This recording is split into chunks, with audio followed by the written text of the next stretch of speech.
Hello friends, कैसे हैं आप सब। आई होप कि अच्छे ही होंगे। मैं आशीष पांडे स्वागत करता हूं आप सभी का आपके अपने यूट्यूब चैनल स्टडी विद आशु में।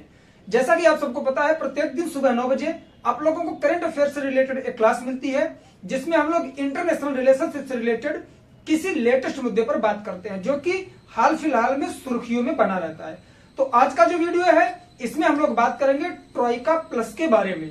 यह क्या है? यह रसिया द्वारा बनाया गया एक संगठन है, जो पहले ट्रोइका के नाम से जाना जाता था, लेकिन प्रेजेंट टाइम में इसमें कुछ कंट्रियों को और ऐड किया गया है। क्यों ऐड किया गया, पूरा मसला क्या है, सारे मामले को हम लोग विस्तृत तौर पर इस वीडियो के माध्यम से समझेंगे।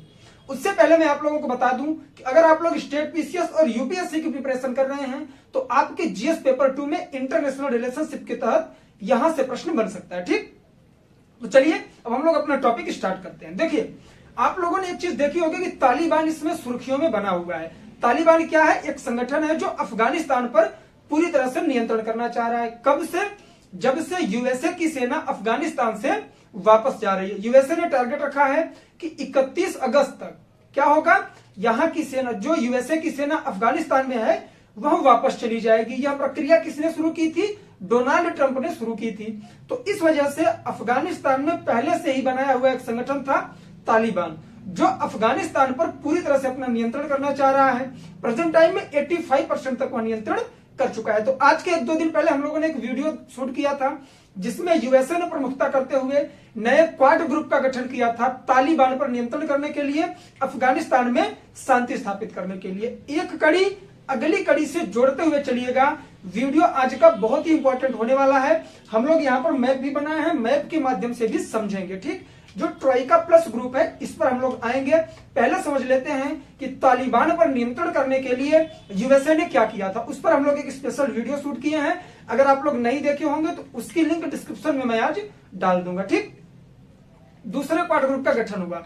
पहला क्वाड ग्रुप जो था वो भी यूएसए ने गठित किया था शिंजो आबे के कहने पर। शिंजो आबे कहां के थे? जापान के थे। तो जो पहला क्वाड ग्रुप था उसमें यूएसए, इंडिया, जापान और ऑस्ट्रेलिया थी। ठीक, लेकिन नए क्वाड ग्रुप का गठन किया गया और उसमें कौन कौन देश शामिल किया गया? तो यूएसए, पाकिस्तान, अफगानिस्तान और उज्बेकिस्तान। ये जो नया वाला क्वाड ग्रुप संगठित किया गया, इसका मेन मोटिव था अफगानिस्तान में शांति व्यवस्था बनाए रखना।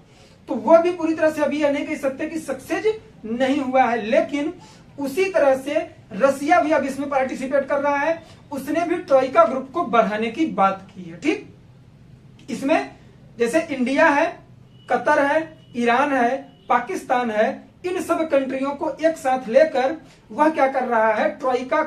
ट्रोइका प्लस कर रहा है। पहले समझेंगे कि ट्रोइका क्या है। जैसे आप लोग जानते होंगे, इंडिया में जैसे रथ वगैरह चलता है ना, घोड़ा गाड़ी होती है, तो 2 घोड़े, 4 घोड़े, 6 घोड़े मिलकर एक रथ को खींचते हैं। सेम इसी तरह से रसिया में आप सबको पता है कि वहां पर ज्यादा से ज्यादा ग्लेशियर हैं, बर्फ की चट्टानें पाई जाती हैं।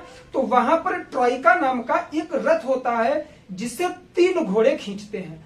समझिएगा, ये कोई रथ नहीं है। इसे हम लोग जोड़ेंगे किससे? वर्ल्ड लेवल पर। ठीक, तो रसिया में ट्रोइका नाम का एक रथ होता है, जिससे 3 घोड़े खींचते हैं।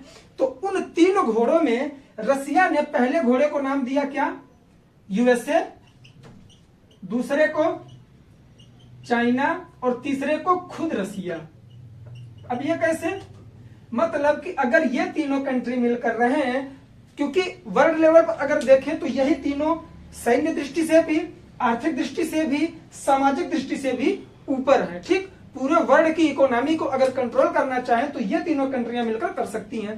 तो ट्रोइका 3 घोड़ों की एक इक्का गाड़ी कह सकते हैं, या फिर रथ है, जिसे 3 घोड़ों का उदाहरण इसमें किससे दिया? रसिया ने, यूएसए का, चाइना का और रसिया का। अब इसी में उसने क्या किया? प्लस लगा दिया।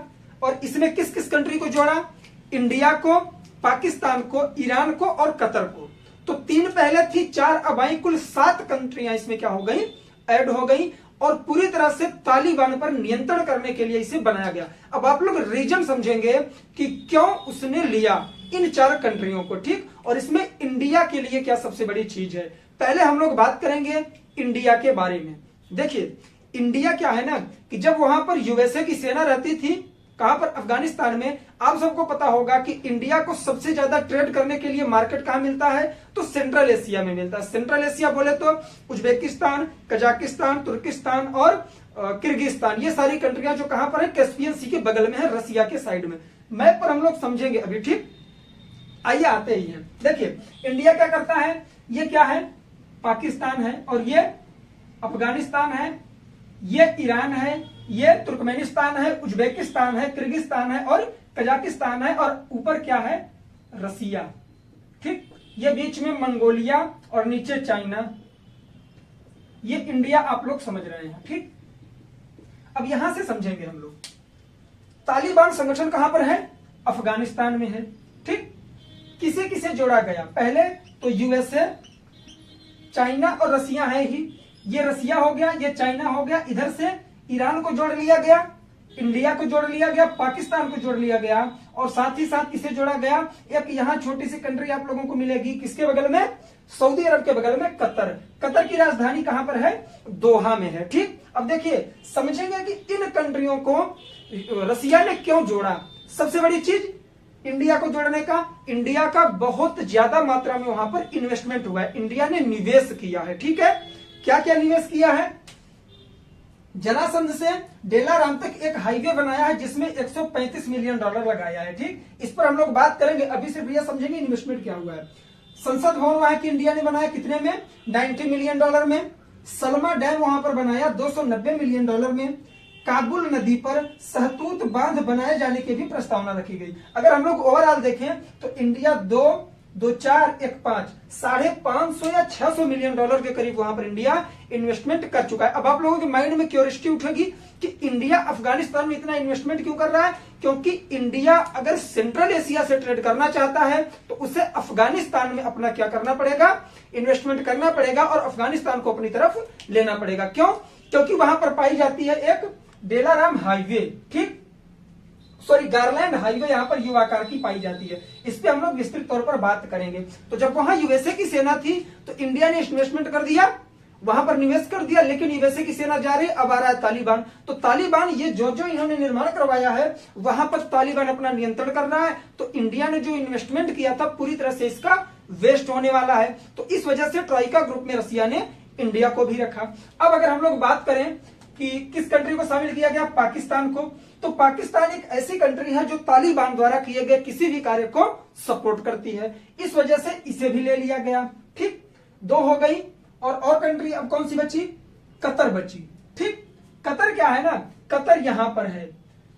तालिबान, कतर ही एक ऐसी कंट्री है जिसकी बातों को तालिबान मानता है। तो अब देखिए तालिबान को क्या कर रहे हैं, पूरी तरह से अगर हम लोग देखें तो काउंटर किया जा रहा है चारों तरफ से। उधर से चाइना आएगा, इधर से रसिया आएगा, ईरान आएगा, पाकिस्तान आएगा, उज्बेकिस्तान है ही, इंडिया भी आएगा और कतर भी आएगा। मतलब चारों तरफ से इस पर प्रेशर दिया जाएगा और इसे शांत रहने की बात की जाएगी, ठीक। तो इस वजह से आप लोग जान लीजिए कौन सी कंट्री को क्यों शामिल किया गया। अब इंडिया पर आते हैं कि इंडिया के लिए यह सारी चीजें इंपॉर्टेंट क्यों है, ये हम लोग एक वीडियो में देख चुके हैं, ठीक है। चलिए अब बात करेंगे इंडिया के इन्वेस्टमेंट पर विस्तृत तौर पर।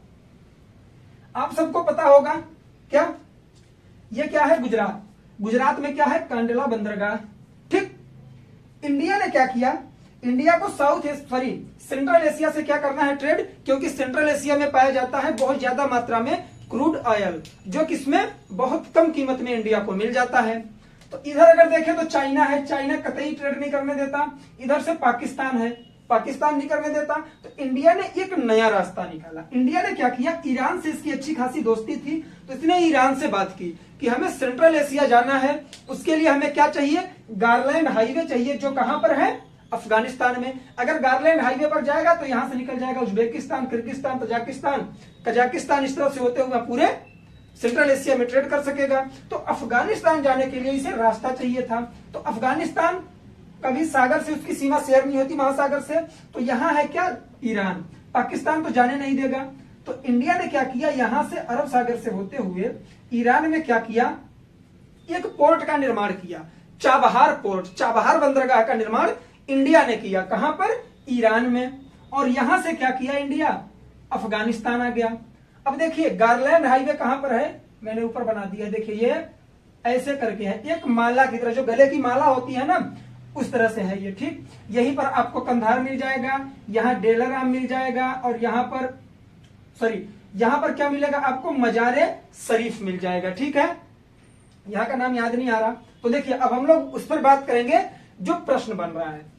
इंडिया कहाँ आया, अरब सागर से होते हुए आ गया कहाँ, ईरान के चाबहार पोर्ट पर। ईरान से ऐसे गया वो कहां पर पहुंचा, ईरान अफगानिस्तान के बॉर्डर पर। तो ये जो गारलैंड हाईवे है, ध्यान से देखेंगे, गारलैंड हाईवे और इस बॉर्डर से 190 किलोमीटर की दूरी थी। ठीक, 190 किलोमीटर की।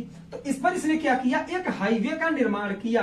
तो यहां पर क्या पड़ा, डेलाराम, और यहां पर क्या पड़ा, जरांध। ये जो बॉर्डर है ना, जरांध से डेलाराम तक इंडिया ने क्या किया, एक हाईवे का निर्माण करवाया, और जिसकी कुल कीमत कितनी है, 135 मिलियन डॉलर लगाकर इंडिया ने यहां पर सड़क बनवाया। उसके माध्यम से यहां गारलैंड हाईवे से जुड़ गया, और गारलैंड हाईवे के बारे में हम लोग पिछले वीडियो में सही तरीके से देख चुके हैं। तो पहला इन्वेस्टमेंट इंडिया का यह हुआ। ऐसे हुआ कि अगर इंडिया सेंट्रल एशिया से ट्रेड करना चाह रहा है तो गारलैंड हाईवे पर उसे जाना पड़ेगा, जो अफगानिस्तान में है। और गारलैंड हाईवे पर जाने के लिए इसे क्या करना पड़ा, चाबहार पोर्ट का निर्माण करना पड़ा। कहां, ईरान में। और ईरान से कहां गया, जरासंध, ठीक, जरांध सॉरी, और जरांध से डेलराम, डेलराम से होते हुए ऐसे कहां चला जाएगा, सेंट्रल एशिया चला जाएगा। तो पहला इन्वेस्टमेंट ये हो गया इंडिया का। ठीक, उसके बाद एक पार्लियामेंट का निर्माण करवाया अफगानिस्तान में इंडिया ने, आप सबको पता होगा पिछले साल ही हुआ था। उसमें 90 मिलियन डॉलर लगाया। Salma dam 250 million dollar. और यहां पर जो लोग क्या हैं, अफगानिस्तान की जो सेना थी सलमा डैम पर क्या करती थी, नियंत्रण करती थी, सुरक्षा करती थी। तालिबान ने उन्हें भगा दिया, उस पर खुद का नियंत्रण कर लिया है। और उसके बाद क्या हुआ, अभी काबुल नदी पर, जो देखिए अफगानिस्तान की राजधानी काबुल है, काबुल में अपना क्या है, एक एम्बेसी है इंडिया का, कंधार में भी है, जहां से उसने वापस बुलाया था, उस पर भी हम लोग वीडियो शूट किए थे। ठीक, तो सहतूत बांध बनाए जाने का भी प्रस्ताव रखा गया है, किसमें, अफगानिस्तान में। तो अब हम लोग ओवरऑल बात करेंगे। देखिए इंडिया पर इफेक्ट क्या पड़ रहा है, और इंडिया इसमें इन्वेस्टमेंट क्यों कर रहा है। इंडिया के इन्वेस्टमेंट करने का सबसे बड़ा रीजन था यूएसए। इंडिया सेंट्रल एशिया से ट्रेड करना चाहता है। ठीक, तो अफगानिस्तानी एक ऐसी जगह है जो उसे सेंट्रल एशिया से जोड़ती, क्योंकि पाकिस्तान और चाइना से इसके संबंध अच्छे नहीं है। तो गारलैंड हाईवे पर जाने के लिए वहां पर यूएसए की सेना रहती थी अफगानिस्तान में। उसने कहा कि आप एक काम करो, यहां पर इन्वेस्टमेंट करो, यहां के लोगों को इंप्रेस करो। तो उसने वहां की गवर्नमेंट को इंप्रेस किया इंडिया ने, और वहां पर कितना किया, पार्लियामेंट बनवाया, सलमा डैम बनवाया, और जरांध से लेकर डेलगाम तक एक हाईवे बनवाया, और साथ ही साथ बहुत सारी चीजों में इन्वेस्टमेंट किया। ये सब क्यों किया इंडिया ने, ऐसा तो है नहीं कि अफगानिस्तान उसका बहुत बड़ा सगा है। अफगानिस्तान को इंप्रेस किया क्यों, क्योंकि एक मार्केट की तरह अगर सेंट्रल एशिया को इंडिया यूज करना चाहती है तो अफगानिस्तान होके जाना पड़ेगा। तो यह जो आया है क्या, ट्राइका प्लस, इसमें इंडिया की भूमिका बहुत बड़ी होने वाली है ट्राइका प्लस में। क्योंकि देखिए रसिया, चाइना और यूएसए पहले से ऐड है, और उसमें कतर को क्यों शामिल किया गया, क्योंकि कतर के माध्यम से क्या होता है, कतर की बात को तालिबान मानता है। ईरान को पहले भी प्रस्तावित किया गया था कि आप ट्राइका में शामिल हो जाए, लेकिन वो बोला कि यूएसए है इस वजह से मैं शामिल नहीं होऊंगा। लेकिन इस बार माना है, जब लोगों ने कहा, सारी कंट्रियों ने मिलकर प्रेशर दिया कि आप उसके पड़ोसी हो, अगर आप चाहोगे तो वहां कंट्रोल में रहेगा तालिबान, तो इस वजह से ईरान भी शामिल हो गया। ठीक, पाकिस्तान को क्यों शामिल किया गया, क्योंकि पाकिस्तान हमेशा तालिबान को सपोर्ट करता है। इंडिया को शामिल क्यों किया गया, क्योंकि इंडिया के द्वारा वहां पर बहुत सारी मात्रा में इन्वेस्टमेंट किया गया है। तो यह था पूरा का पूरा टॉपिक। देखिए कुछ इसमें लिखने वाली चीज नहीं थी, मैंने आप लोगों को वही इंपॉर्टेंट फैक्ट दिया है जो आप लोग नोट्स में लिखिए, बाकी चीजें मैं एक्सप्लेन किया हूं। उम्मीद करता हूं कि यह सारा का सारा मैटर आप लोग समझ गए होंगे। अगर वीडियो एक बार में क्लियर ना हुई हो, 1 से 2 बार देखिए और चीजों को सुनिए, क्योंकि मेंस में तालिबान से रिलेटेड प्रश्न बन सकता है। मैं कोशिश करूंगा कि तालिबान पर जितने वीडियो हम लोगों ने शूट किया है, आज के वीडियो के डिस्क्रिप्शन में उसकी लिंक में डाल दूं। तो चलिए आज के लिए बस इतना ही। उम्मीद करता हूं कि वीडियो पसंद आया होगा। मिलेंगे नेक्स्ट वीडियो में, तब तक के लिए जय हिंद, जय भारत, बाय बाय।